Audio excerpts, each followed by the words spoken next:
life, biz, and all that jazz. I'm your host, Jasmine Lisciotto. Before we get started, if you haven't already, please subscribe. I would really love the support and make sure that you don't miss an episode. Today, we are up to episode 6. We are going to be chatting about the alcohol-free journey. Maybe you are on this journey yourself. Maybe you've thought about coming on this journey, or maybe you know someone that has. You want a little bit of information to see what's the benefits, why you should jump on this opportunity, and just to hear a little bit about someone else's story. If you've listened to some previous episodes, you will see that I did touch base on my journey with alcohol and why I decided to go alcohol free. But today we're going to go a little bit deeper into that story. What led me to quit drinking altogether, and pretty much I don't think I'm ever going to drink again in my life. There's a lot of challenges that I did face along the way. I want to really explain the benefits of becoming alcohol free and back that with science-based data and show you how going alcohol free can really change your life for the better. The easiest way to quit drinking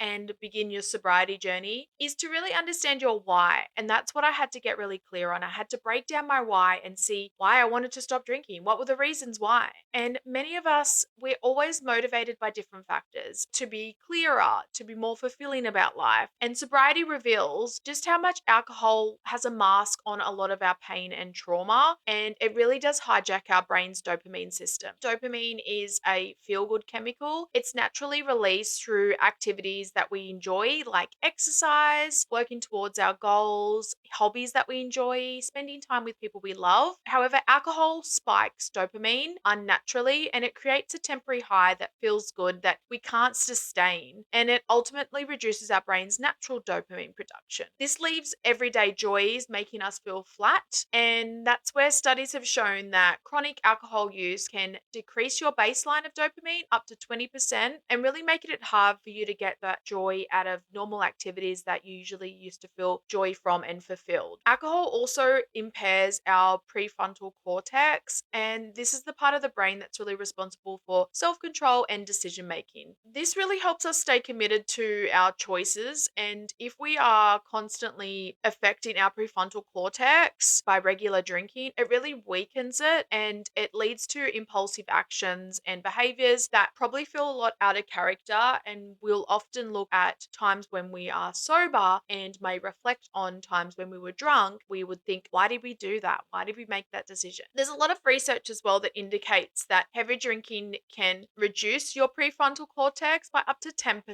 and this reinforces a cycle of compulsion and loss of control. This was a lot of the details that I found at the beginning of my journey. I looked into the research behind it, and this was backed by an app that I was using, which I'll touch on a little bit later in the episode. The app not only gave me strategies and steps to follow to understand my why and why I didn't want to drink and bring up certain emotions and actions that I related to drinking, it also backed it by science-based data and what alcohol was actually doing to my brain, the long-term side effects of long-term drinking. So becoming sober, your brain will actually return to its normal balance and have your dopamine level set at its normal level. So normal tasks that do fill your dopamine cup will become enjoyable again, and you'll really be able to have that sense of happiness from little tasks that you used to find happy before you started drinking. So why did I decide to go alcohol free? As I mentioned before, I did touch this on earlier episodes in my story part 1 and 2. It does set a lot of context and a more deeper insight to what I'm going to explain today. Pretty much for years, alcohol was a part of my life. It helped me calm my brain and quiet the noise in my brain. Alcohol helped me fill my dopamine cup. In as shortest sentence possible, that's what it did. It was lifting my dopamine because I was drinking weekly and I didn't really have another outlet. I was going to the gym, I was doing a lot of other activities, but alcohol was the easiest option for me to have a wine at the end of the day if I was upset or feeling stressed, to have a few drinks on the weekend, and then the cycle would just continue. Alcohol was also numbing a lot of pain and trauma that I didn't deal with, and this is in relation to my childhood, growing up with dad having bipolar and seeing his struggles and then losing him at 28. I think that's when I kind of realized how much I was bottling down. But in my late teens and 20s, it was just so normalized to drink. I didn't think twice about it. Everyone was drinking in a way. I would drink to hide my emotions, to help heal my emotions. But at the start of 2023, I came out of a breakup. So this was a real pivotal moment for me. I ended up living alone. So I really had to face these emotions head on and different to any other situation that I've had to deal with before. But at this point, I was working from home most of the time. So I was alone a lot. And it was just me and Prinny, which was my little support bestie. And that's where it all kind of shifted. And I was like, something needs to change. In June 2023, I decided to do an alcohol free challenge. I had done a few of these before where I'd do 75 days without alcohol. It wasn't really out of the ordinary for me. I thought, let's do this. Let's reset for the year and move forward. Like, you've got so many good things going on for you. It's time to get positive again,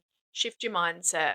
After completing the 75-day challenge, I decided to reduce my drinking to once per fortnight. This went okay at first, but I just felt like I was back where I started before I did the 75 days. And I actually love doing 75 days without alcohol. And I never want to drink again at the end, but it just kind of comes up. People are drinking, there's events. And that's what I always did. I always just would do the challenge and then go back to my normal routine. After deciding that I didn't want to reduce my drinking to even once per fortnight, I didn't want to have restrictions on my drinking. Like, that is where you know there's an issue if you have to restrict your drinking. I saw all the progress I was making in my business. Things were looking great, and a few months went by and I was like, that's it. Alcohol is not for me. So I decided to quit drinking. After this decision, I ended up downloading the app Reframe. This was a real game changer for me because the app opened up my eyes to so much more information that I hadn't known before, especially with its links to mental health and the effects on brain chemicals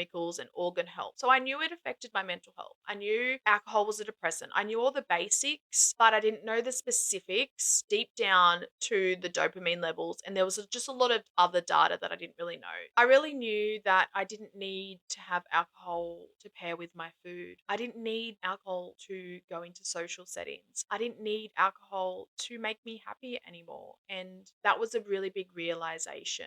And this journey may have been a lot easier for me than it may be for you. But I think the best thing to do is to start. I can only say this from my perspective. I just really want other people to see that they can do this too. Previously, when I felt down, I would just have a drink to lift me up. Wine was my go to. Rather than sitting and understanding my emotions and really dealing with them, it was just easier to have a wine and push forward. At the time, I didn't know any better, and I really give myself grace because in my 20s, I was just someone trying to figure out life. And that's what your 20s are all about, right? Testing out the waters, learning who you are, finding your path, and just trying to enjoy life. It's a difficult time, and I learned lessons, and I can look back now and think if I didn't go through what I went through then, I probably wouldn't be in the position that I am now. And this is something that I've touched on earlier episodes is I always knew after I completed a task that I was only operating at 75%. And that's why removing alcohol has really enforced me to live up to my best self and be 110% in anything that I do. There's going to be days that I'm not going to be able to be that. I have to be honest with myself. It's all about progress, not perfection. We can't be on all the time. That's life. That's us. We are human. We can't expect ourselves to be able to just constantly be on the ball all the time. We need to give ourselves grace. And that's a big thing with reflection and understanding your journey and seeing how far you'll come is knowing that you're going to have days where you do fall off. It's about getting back on track, starting again fresh the next day. If you want to stop drinking, you're going to see improvements in all areas of your life. Even if you just stop drinking occasionally, you might have a bit of a reduction, but you'll be surprised at how quick you'll see improvement and how fast cutting out even 1 or 2 days that you drink per week and have the reduction will help. But for me, the main effects was when I quit alcohol completely. I think as well, when I would have a wine at night time, the workday would be over. I would sit and have a wine. I didn't want to do anything else for the rest of the day. I just want to sit on the couch, chill out, relax. If you're able to use this time more productively on passion projects, building your side hustle, things that are going to make you a little bit more happier, you have that option to switch and to replace alcohol. with something that's naturally going to fill your dopamine cup. Now I'm going to share a little bit of an insight to my thoughts and my words when I started my alcohol-free journey. So with the app, it asks you questions and it goes through steps and research. Every single day you have a new task to complete. I don't use it now. I reflect back on it and I look at the countdown sometimes, but at the start really helped me, and that's what pushed me through and made me get through every single day and realize, this is my challenge, this is my promise to myself. Now I'm going to read you some info from my entry on day 1. The question I was asked was, what's one reason you're on this journey? My response: my why is that I can have a better life if I don't drink alcohol. I'm a better person sober. I know I'm intelligent and alcohol depletes my intelligence. Alcohol makes me depressed. Alcohol was an escape from pain and trauma, but I need to heal instead. Reading that, thinking of that person, that Jasmine then, and knowing who I am now, I get tears in my eyes. Having that to look back on, to see how far I've come in 400 and something days, but seeing the progress from there and just reading that and just in a way seeing that I knew already from day 1 what I needed to do. It was just having the tools and the motivation and the support to get there. It does feel a little bit heavy sometimes reflecting back on stuff like that, because if I could go back and give that Jasmine a hug, I would. She has no idea how much of a growth she's going to have. And that's why I'm here to tell you that it's all worth it. Having little moments like that where you can look back on, it's really what focuses you to move forward. And that's helped me immensely. I think the biggest part is really having people that understand your journey and also just people that support your journey. A lot of people aren't going to understand your decision. That's okay. You don't need to put this on anybody else. I've never projected my decision to not drink on other people. I have shared information. It sometimes is quite hard for me to talk to people about my decision not to drink because I don't know anybody else that doesn't. I know one other girl in my friend group that doesn't drink, but other than that, everyone else does, and you can't really relate to anyone. It's okay not to relate to anybody though, because you just need to relate to yourself and know that you're getting better, that your journey is progressing, that each day you step forward, and the only competition you need to have is within yourself, and the only person that needs to understand what you're going through is yourself. So I have another journal that I want to talk about. This one was from day 3. They asked about activities that used to make us happy but didn't anymore because of alcohol. I wrote, working on my business used to make me feel accomplished, but alcohol has stolen my motivation. Exercise is often pushed aside because I don't feel like I have the energy. And just reading that, there are another 2 massive shifts that I've had since I decided to not drink, which is my business has soared and my exercise. I go to the gym 2 times a day now. Wow, not every day. Another entry I want to read is from day 4. Does understanding more about alcohol's impact on the brain change your view of addiction? How does this information differ from the stereotypes our society has about those who struggle with alcohol use? My response: understanding more about alcohol's impact on my brain has really opened up to the reasons why I used to drink and why I feel like I couldn't stop drinking. Knowing that I had a deeper problem with alcohol makes me understand more about myself, because I didn't have a problem with alcohol itself. I had a problem with not wanting to heal and pushing my emotions away. But now I know how I can fix that and get better. That's heavy. That one is really heavy, because knowing and understanding the deeper sides and the links to alcohol, depression, mental health, and trauma and pushing down emotions was really eye-opening in a way that just supported what I want from life, my vision and my future. I think it's exciting to be able to know that you can just get up every day and romanticize your life, and every part of your life is so exciting and beautiful. And I'm going a little bit off track here because I often do that, and I think you probably noticed by now if you've been on my journey from episode 1. I love to chat, which is a big reason why I decided to share this podcast and have this journey, because I know what I've been through is a lot, but I also know what I've overcome is even greater. And now we are going to talk about about the challenges that you may face when you decide to go alcohol free or go a period of time without drinking alcohol or just reduce your alcohol intake. One of the biggest challenges when you decide to go alcohol free, it's just not about giving up the physical habit, it's about facing the social pressures and having to disconnect from certain social situations until you can be comfortable being in social situations and not wanting that urge to have a drink. In our culture, drinking is really normalized and it's pretty much an unspoken expectation. Every event we celebrate, weekends, that always revolve around alcohol, and choosing to step away from this can feel a little bit like you are choosing to stand out in a way, and that comes with a lot of fear and being questioned or judged. It's really natural to worry about what other people are going to think of you when you say that you don't drink anymore. Experiencing this at the start is going to be common, so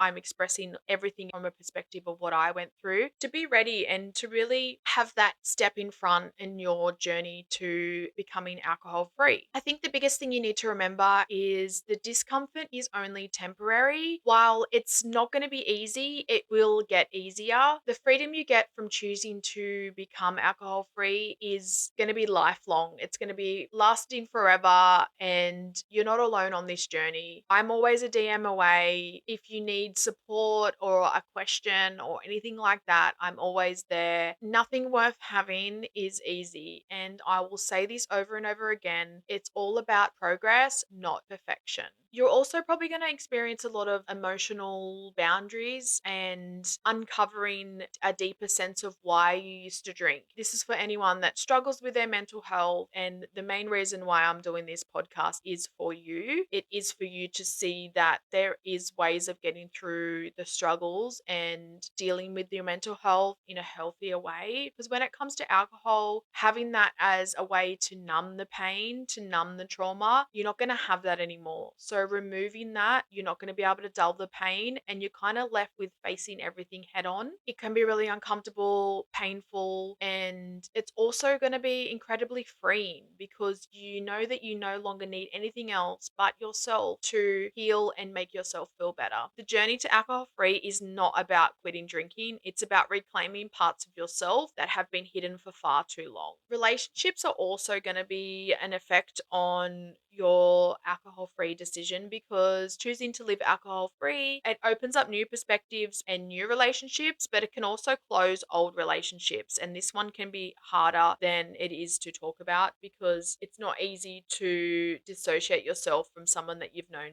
for a long time, and it's very uncomfortable to deal with. And some people may just tell you, oh, just have one drink, just have one, when you go out and, you're trying really hard not to drink, and they might kind of pressure you to just have one. But for some people, just having one is okay. But not everyone can just have one because as soon as you have one, your dopamine spikes, you're happy, you're going to have more. So the relationship side of things can be quite tough to navigate, especially if it's people that you really, really care about. But I think the powerful thing of this is really being able to speak up, setting boundaries, and having people around you that really align with your future and your current goals, because true friends will respect your decision, even if they don't fully understand it. So it's surrounding yourself with people that understand. There's a lot of communities and stuff that you can join that do support you if you're wanting that type of support as well. It might be a little bit easier talking to someone that you don't really know than talking to someone that you do know, because that person that you don't know, they're going through the same thing as you, or they've been through the same thing as you already. So I've touched on my reasons why I decided to go alcohol free. I touched on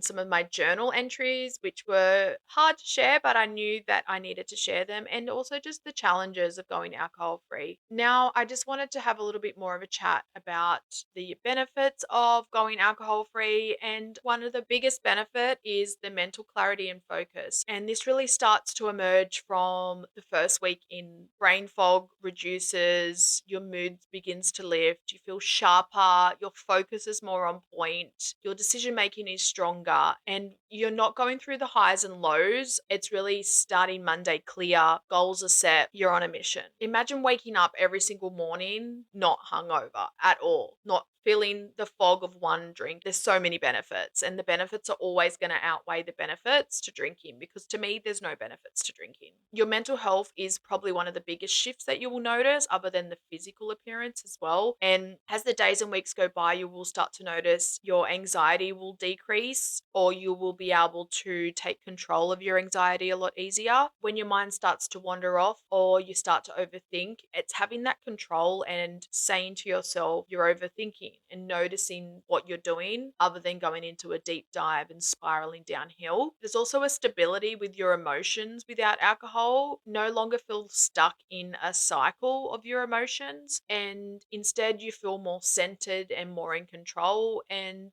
calm. The steadiness will flow around your whole entire life. You'll truly be able to manage your mental health a lot better, especially if you don't have medication. So for me, I've never been able to take medication for my anxiety or depression because it spaces me out. And I've tried a lot of different medications and I've just never liked it. For me, it's my lifestyle and my routine. And more than likely, alcohol was my medication for a certain period. But now it's really having everything else around me, my routine, my boundaries, my environment. That is my medication to take control of my mental health. I think as well, you find you're just better equipped to take on normal challenges, and especially when it comes to social situations or situations where there may be alcohol involved, you do approach things a lot differently. For me, going to a networking event and not even having one glass of wine, I just feel so much more confident and outgoing in a sense to needing to go there and have a wine and then talk about business. It just never really aligned with me. Your physical is going to be a big change in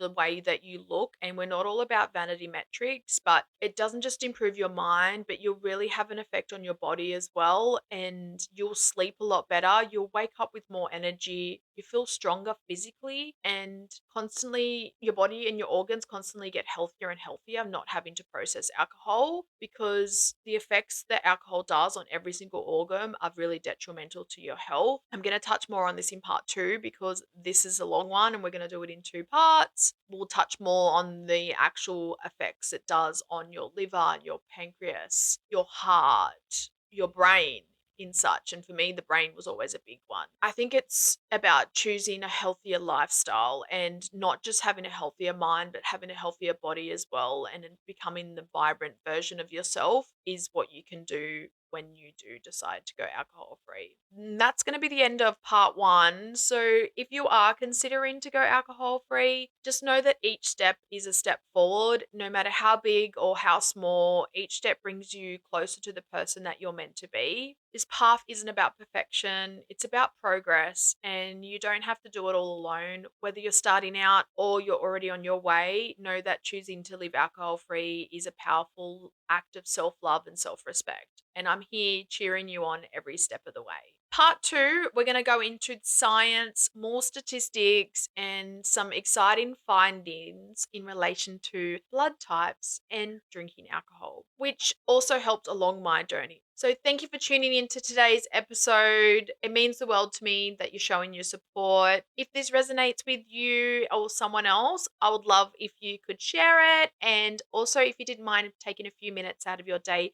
to leave a review. Leaving a review really helps this podcast reach more listeners who might need to hear this message like yourself. And don't forget to subscribe if you haven't already. So thank you again. And remember, I'll leave you with a little quote for today that I continue to talk about. And it's a really become a mantra of my life. And that is, it's all about progress, not perfection.